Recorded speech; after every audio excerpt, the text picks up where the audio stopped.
शिव जी की शादी हर साल क्यों होती है? सनातन धर्म ही एक ऐसा धर्म है जिसमें हम अपने भगवान की शादी भी धूमधाम से मनाते हैं। शिव जी ईश्वर हैं, वे हमारे मालिक तो हैं, लेकिन हम भक्त उनके गुलाम होने के बजाय उनके मित्र हैं। भगवान और भक्त के बीच का रिश्ता है ही ऐसा।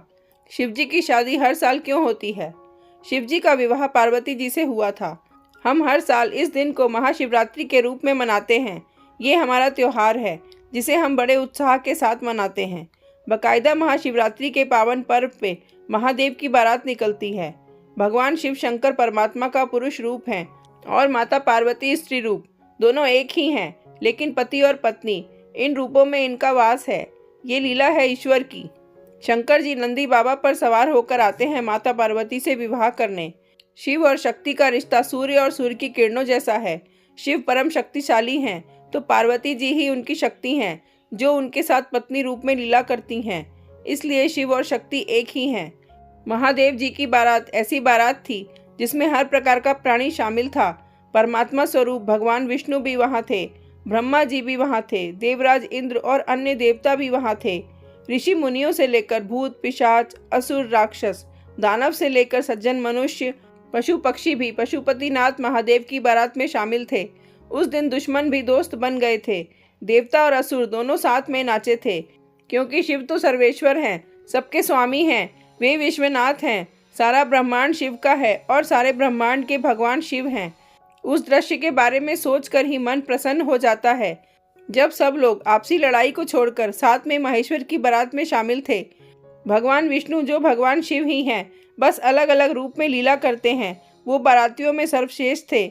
सोचिए, भगवान नारायण से लेकर छोटे छोटे पशु पक्षी तक देवों के देव महादेव सबके आराध्य हैं, सब उनके साथ थे।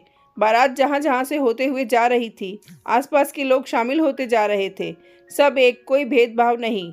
शिव और शक्ति तो हमेशा से ही पति पत्नी थे, लेकिन ये अवसर कुछ खास था, क्योंकि शक्ति जो पहले सती के रूप में अपना देह त्याग कर चली गई थी, वे आदि शक्ति अब वापस पार्वती रूप में शिव से पुनः मिलने वाली थी। आखिरकार शिव और शक्ति का मिलन फिर से हुआ। भगवान शंकर और भगवती माता पार्वती का विवाह होता है।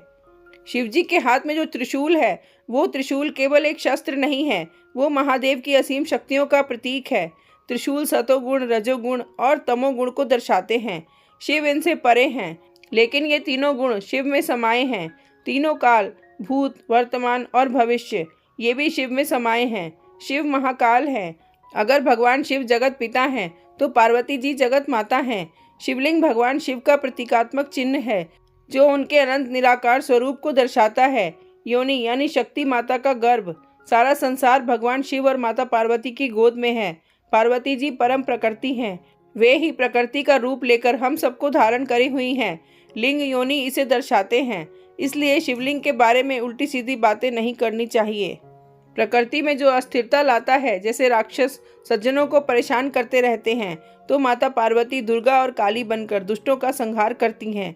वहीं माता पार्वती अन्नपूर्णा बनकर जगत का पालन पोषण करती हैं। जो भोजन हम खाते हैं, वो उनकी देन है।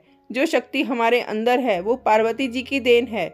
जगत के कल्याण के लिए ही कार्तिकेय जी और गणेश जी जन्म लेते हैं, तो यही कारण है कि हम शिवरात्रि हर साल धूमधाम से मनाते हैं। ये कोई आम शादी नहीं, बल्कि शिव और शक्ति का मिलन होता है। परमेश्वर और उनकी शक्ति का मिलन एक उत्सव के रूप में मनाया जाता है।